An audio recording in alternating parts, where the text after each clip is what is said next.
Dr. David Johnson, Professor of Medicine and Chief of Gastroenterology at Eastern Virginia Medical School, and I'm just back from Digestive Disease Week 2024, this year held in Washington, D.C.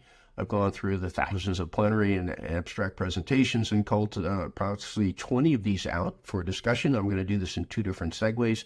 Brief overview, 30,000-foot view, if you will. Let's get to it. Lots of exciting stuff. First, let's talk about a phase 3 trial looking at Seladelpar. This is a drug that is a bile acid synthesis suppressant. It's shown beneficial effects in liver disease and reducing total bile acid levels. This is a phase 3 international study with the interim efficacy and safety results for patients with primary biliary cholangitis. The patient's entry were inadequate response or intolerance to ursodeoxycholic acid.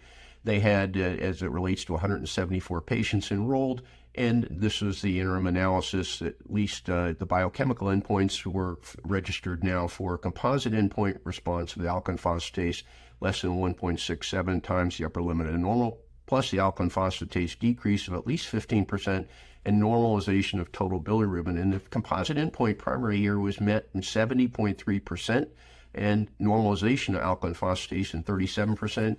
Phase 3 study, the efficacy was outstanding as it relates to intolerance or non-response to urso. So again, hopefully this drug will be approved. Safety was excellent. We hopefully see this drug approved in the near future.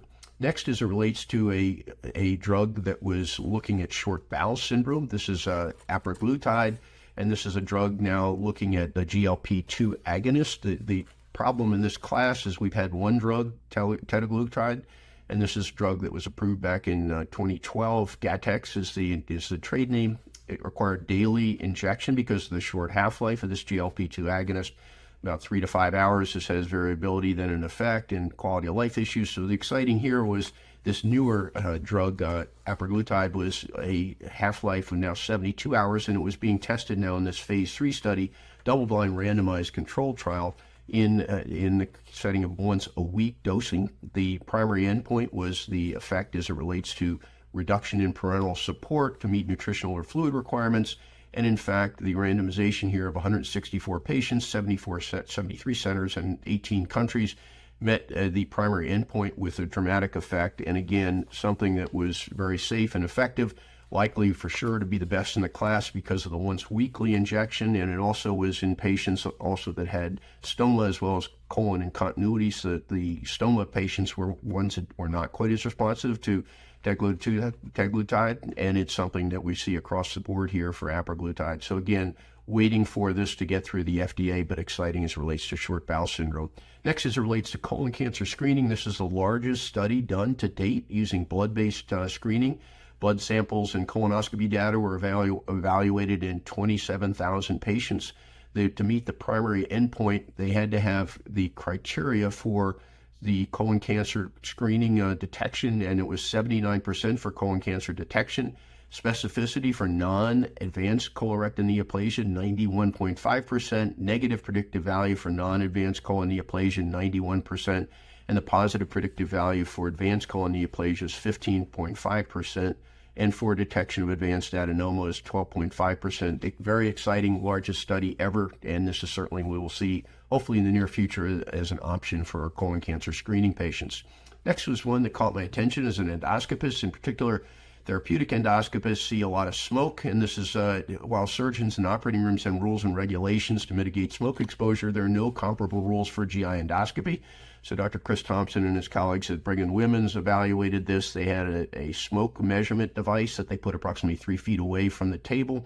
And based on a sample of 27 procedures, these included things like APC ablation and a variety of removal of cancerous or precancerous polyps and bariatric interventions. But nonetheless, they found that peak volatile organic acid compounds were evident in the smoke detector that were twice the maximum level deemed safe by the EPA. And this is something, in addition, they found ultrafine or fine inhalable particles throughout the room, something that we really have not considered, not only just on the day of exposure, but cumulative exposure. Again, lots needs to be looked at.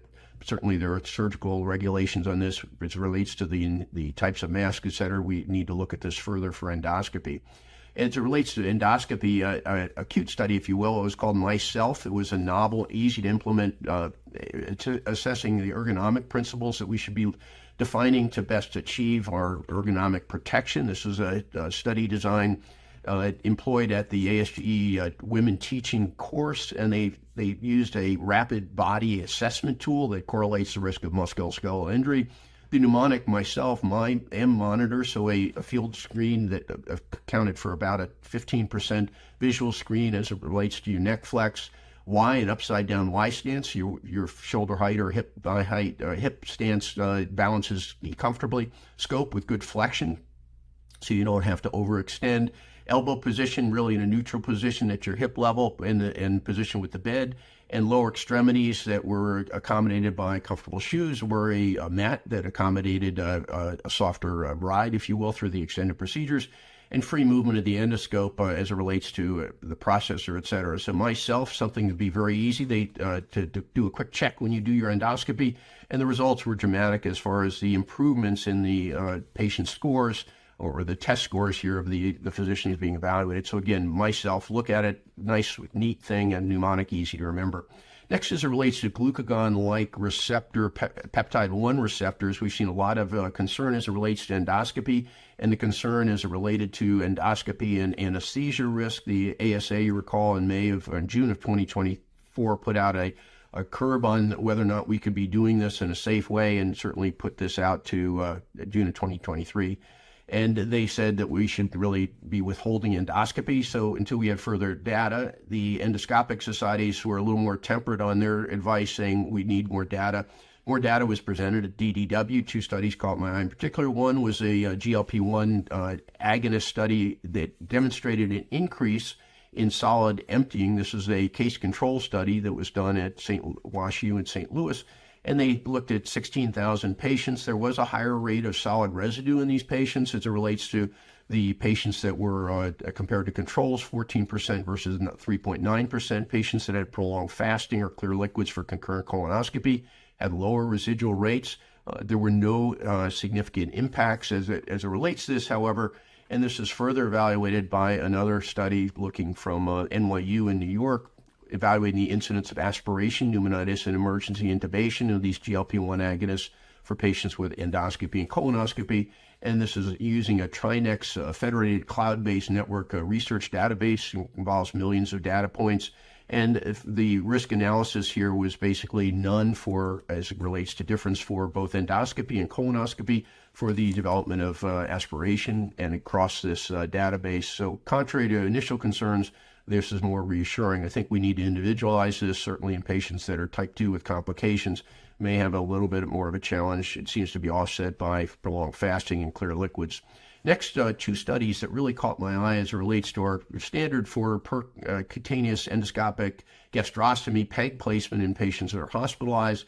And this is evaluating in patients 2 separate studies from the same consortium, looking first at uninterrupted anticoagulation, and this is again using this TRINEX U.S. collaborative network.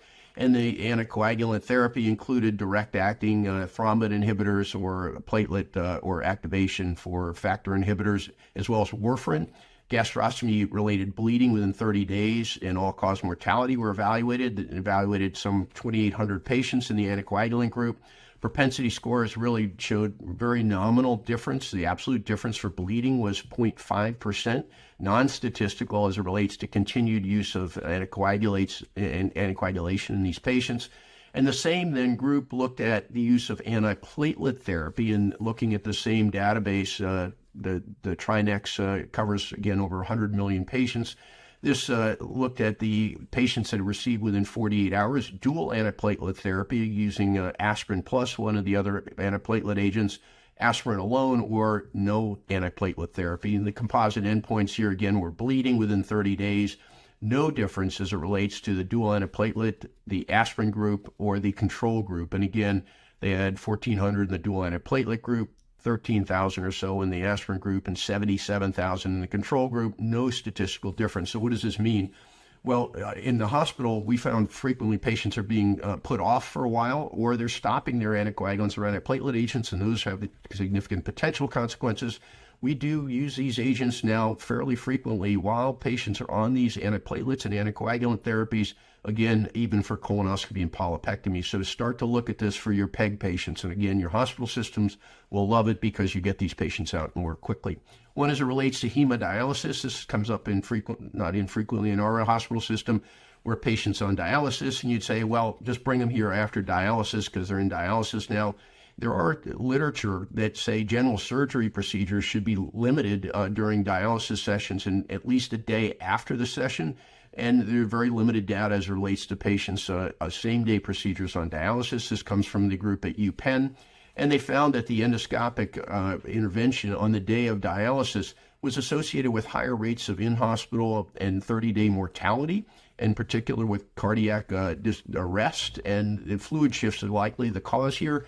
But it gives me pause to say on hemodialysis patients, maybe we should wait for a day and certainly do them on the day following dialysis rather than try and get them out quickly. Last is on the horizon was a very exciting study in endoscopic ablation that reduced the hunger hormone. This is an endoscopic gastric fundus mucosal ablation as a means of reducing ghrelin, which is shown in this particular study of 10 patients with 10 women. 6-month trial measured decreased fasting ghrelins and also the accommodation as it relates to fluid volume. Highly statistically significant, well tolerated, 7.7 weight reduction in 6 months. Again, very nominal study, but met primary endpoints, and something that was done as an outpatient in an office type endoscopy related setting. So again, on the horizon, lots of fluid concepts here, lots of things I think you can implement now. I'll get back to you shortly with the second round of DDW highlights. I'm Dr. David Johnson. Thanks again for listening.